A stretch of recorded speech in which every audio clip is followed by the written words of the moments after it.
नमस्कार, जोहार दोस्तों। एसपी हिस्ट्री क्लासेस में आप सभी मित्रों का स्वागत है। आज मैं फिर से प्राचीन भारतीय इतिहास के स्रोत यानी प्राचीन भारतीय इतिहास में दूसरा जो टॉपिक है मगध साम्राज्य का स्थापना, उस टॉपिक पर चर्चा करेंगे। चलिए शुरू करते हैं। वीडियो क्या है कि प्राचीन भारतीय इतिहास प्राचीन भारतीय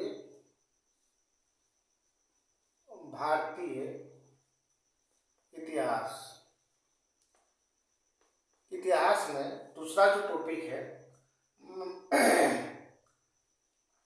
मगध साम्राज्य की स्थापना।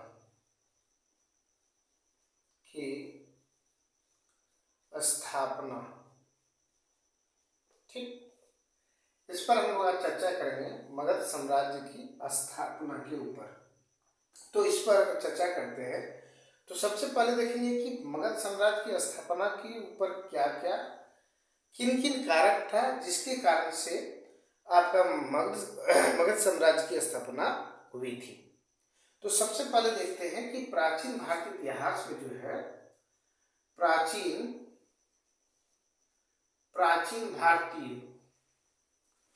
भारतीय इतिहास में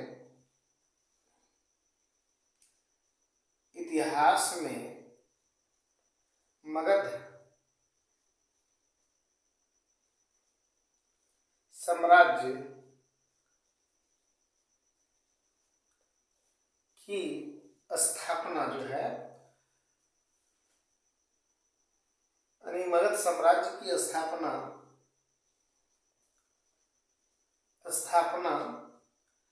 का विशेष महत्व है।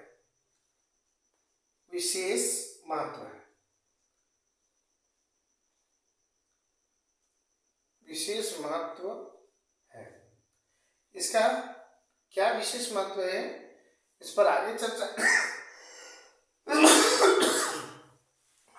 करेंगे। सबसे पहले देखते हैं कि मगध साम्राज्य की स्थापना का मुख्य कारक क्या क्या था, कौन कौन से कारणों से हुई थी। तो लिखेंगे हम लोग कि मगध साम्राज्य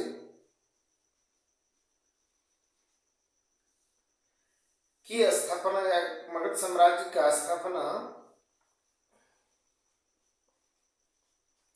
का मुख्य मगध साम्राज्य की स्थापना का मुख्य कारक या कारक है ना। इसमें पहला का कारक देखें, पहला कारक का बात करें तो योग्य शासकों की विस्तारवादी नीति।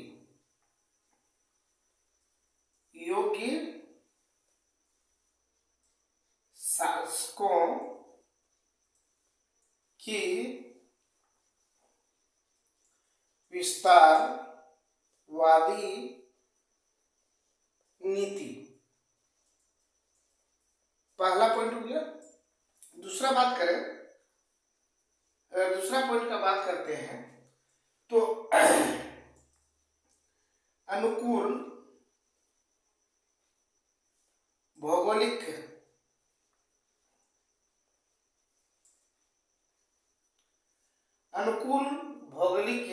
स्थिति और तीसरा पॉइंट बात करते हैं तो यह है कि मध्य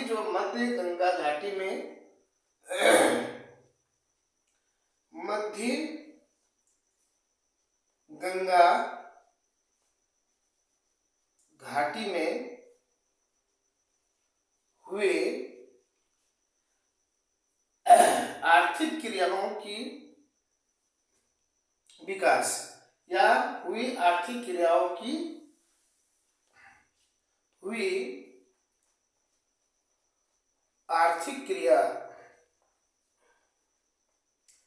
विकास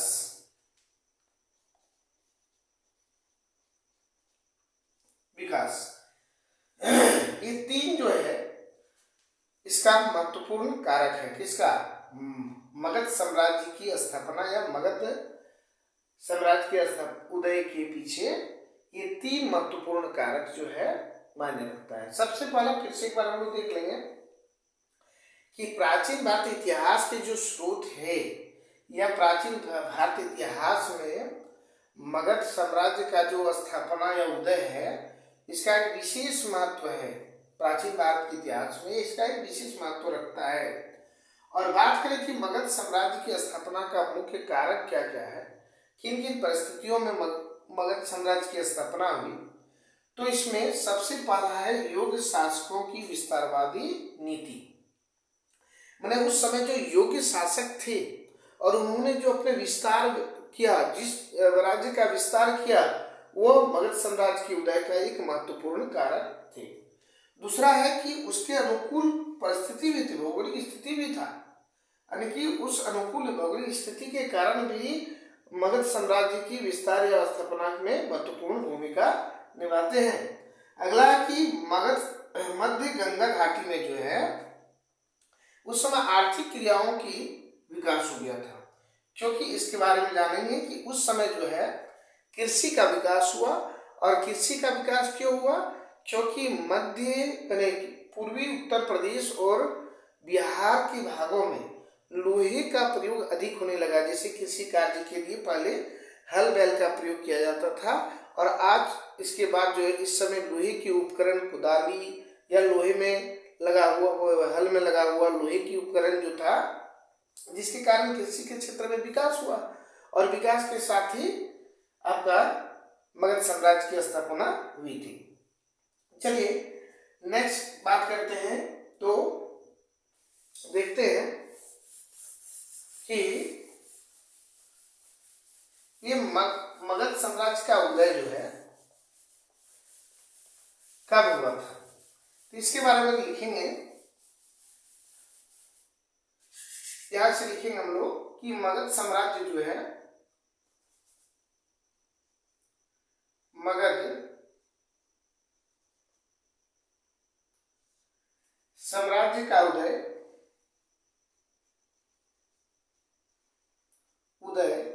का विकास, जो भी लिखे, उदय छठी सदी, छठी शताब्दी ईसा पूर्व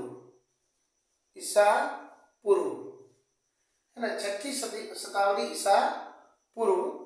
यानी इसको कब से मानेंगे? छठी शताब्दी ईसा पूर्व, यानी अर्थात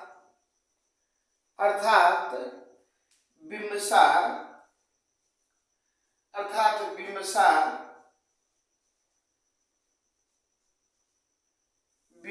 यानी कि इसका 544 ईसा पूर्व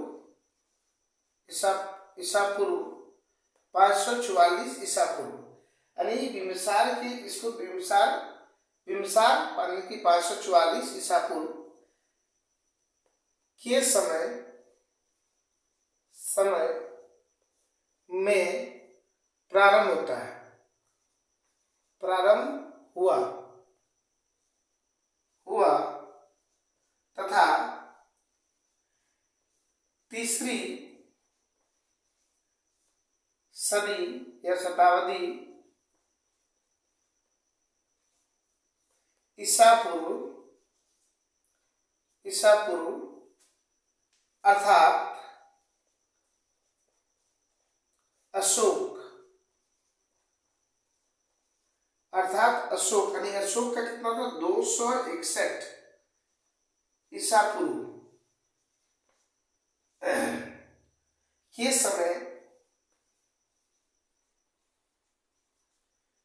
समय चरमोत्कर्ष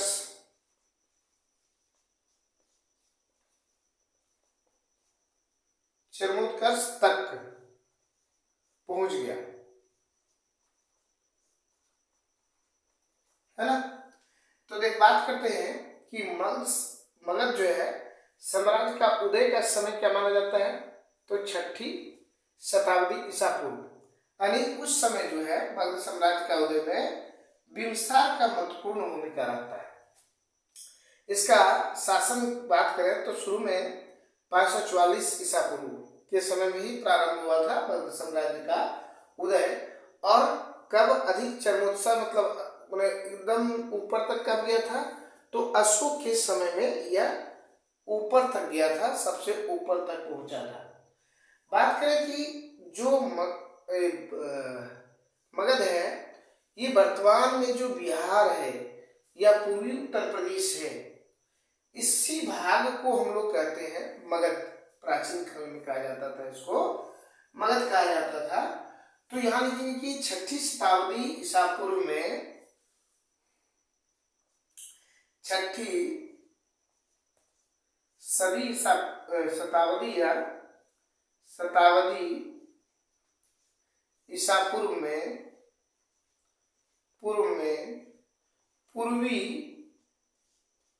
पूर्वी उत्तर प्रदेश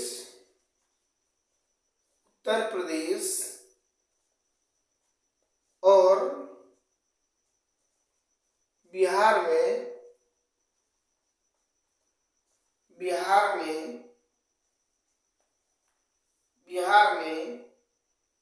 लोहे का उपयोग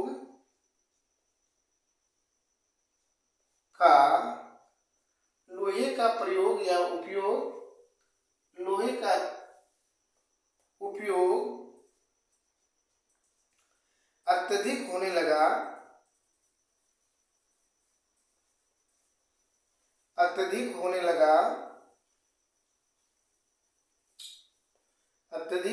लगा, जिसके कारण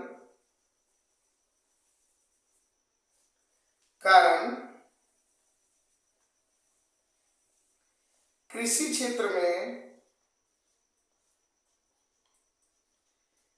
क्षेत्र में क्रांतिकारी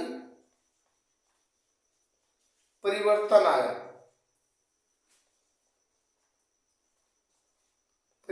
आया। है ना, क्या हुआ?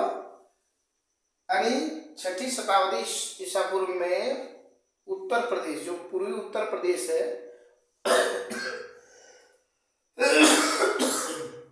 और बिहार में लोहे का प्रयोग अत्यधिक होने लगा था, और जिसके कारण से क्या हुआ था, कृषि क्षेत्र में काफी परिवर्तन आया और नए नगरों का उदय हुआ, या नगर का उदय हुआ। एक बार देखिए, फिर आगे बताते हैं कि मगध जो है, मगध साम्राज्य का उदय कब हुआ? 6ठी शताब्दी ईसा पूर्व, अर्थात बिम्बसार का समय क्या था? 544। के आगे जो है वो बताएंगे अगला थोड़ी देर बाद। इसके समय में प्रारंभ हुआ था, और 3री शताब्दी ईसा पूर्व यानी कि अशोक के समय में यह सबसे अधिक विकास हुआ था, लेकिन चरमोत्कर्ष तक पहुंच गया था। 6ठी शताब्दी ईसा पूर्व में क्या होता है कि पूर्वी उत्तर प्रदेश और बिहार में लोहे का उपयोग अत्यधिक होने लगा, और जिसके कारण से कृषि क्षेत्र में काफी क्रांतिकारी परिवर्तन हुआ और नगरों का उदय होने लगा। अब आते हैं, बात करते हैं कि मगध साम्राज्य की जो में कितने शासकों ने शासन किया, कितने वंशों ने शासन किया था, और उसके अंतर्गत कौन कौन सा आता है। तो आज हम लोग देखेंगे, मैंने अभी क्या बात, देखिए ये जो है लिखेंगे कि मगध जो है, मगध साम्राज्य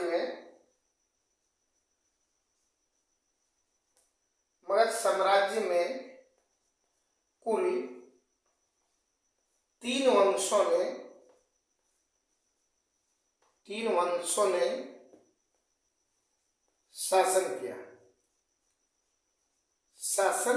किया, है ना।